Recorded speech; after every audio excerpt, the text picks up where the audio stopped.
This is David Carr inviting you to Online Presenters Toastmasters for a webinar contest series we're kicking off on June 10th, with a second event on July 15th, a third in September, and a planned series championship coming up in October.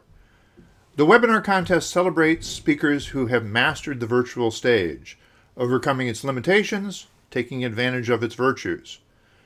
For the June 10th contest, 3 of our members will face off against members of One Country, One World, and another contestant who signed up independently. And you're welcome to compete at one of our upcoming events, see op.toastmos.org/webinar. You may ask, why are we doing that now that Toastmasters International has announced a new official online speech contest? Turns out the official contest is mostly irrelevant to us as an undistricted online club, and I suspect the online speech contest will turn out to be irrelevant to most online clubs that are affiliated with districts as well. I'll come back to that in a minute. Our upcoming webinar contest is the latest in a series of experiments at reinventing the traditional Toastmasters contest for the online medium. We held the first club-level webinar contest shortly after Online Presenters chartered in 2017. And these speeches are 5 to 7 minute versions of professional webinars. Much like the International Speech Contest, speech is a 5 to 7 minute version of a professional keynote address. But we're not pretending that this is a traditional on-stage speech that just happens to be delivered into a webcam. Contestants are allowed, maybe even a little bit encouraged, to use virtual backgrounds and other digital effects that they think will enhance their presentation. We want to see if they can use them skillfully, but they do have license to use them, just as they would in a professional webinar or an online course. A couple of years ago, I had a chance to ask 2020 World Champion of Public Speaking Mike Carr what advice he would give to competitors speaking in this format. No, we're not related, by the way, but here's what he said. This is your speech that you designed to be wonderful and effective online. Do you have any advice for the people who would be competing in that about how they should craft it, how they should think through the process? Yes. Take risks. If David Carr has told you you can do X, do 2X. anything that anywhere your imagination can go, try it. For the record, I don't necessarily want contestants to be delivering a special effects extravaganza. I want them to be delivering a speech still. Now, Mike Carr didn't use any digital special effects in his pandemic year championship speech. And it probably wouldn't have gone over well if he had. But what he did do is imaginatively redesign or design his speech around the webcam frame, understanding the different possibilities of that staging. The video clip I showed you is from the publicity for the 2022 edition of an event that used to be called VTMCon. As envisioned back in 2020 by online presenters leaders Nick Lacani and Lois Margolin, it was meant to be the virtual equivalent of a district conference.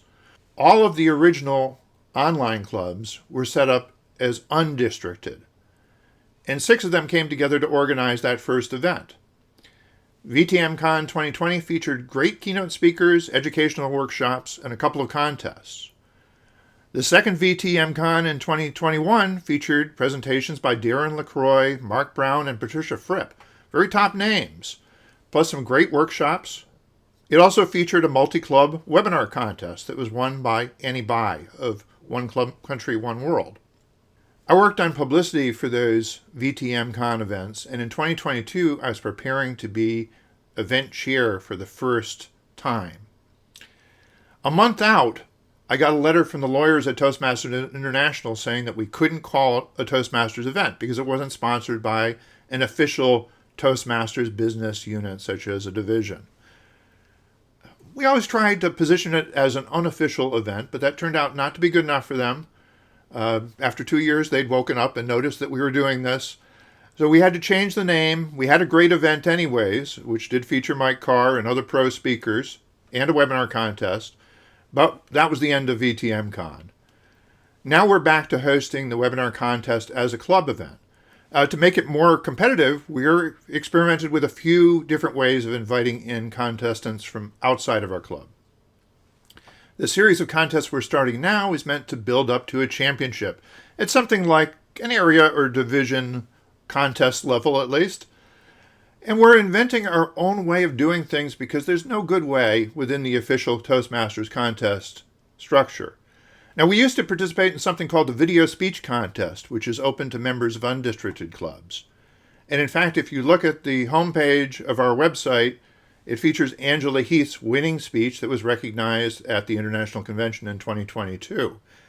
However, then they changed the rules so that the Video Speech Contest is only available to the fraction of our members who are members of our clubs, but not any other club that's part of a district.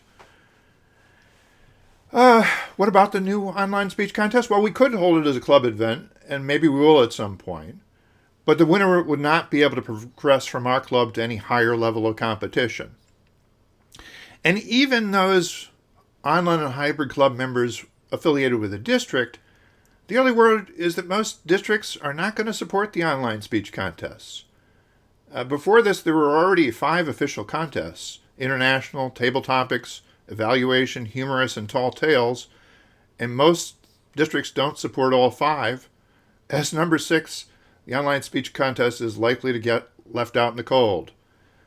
Districts might be a little more likely to embrace it, except for the rule that says that all district contests are supposed to be held on the same schedule, with the district championship timed to coincide with the annual district conference. It doesn't make a lot of sense because by definition, an online conference is not going to be at the conference, but changing the rules might help. But there's still the challenge of getting enough participants, judges, and functionaries at the area, division, and district levels for a district contest to make sense. Meanwhile, we're doing our own thing. And if we're painting outside the lines, if we're doing something that's just for fun, well, we might as well have fun with it and do it our own way. Join us for our webinar contest series. It'll be a lot of fun.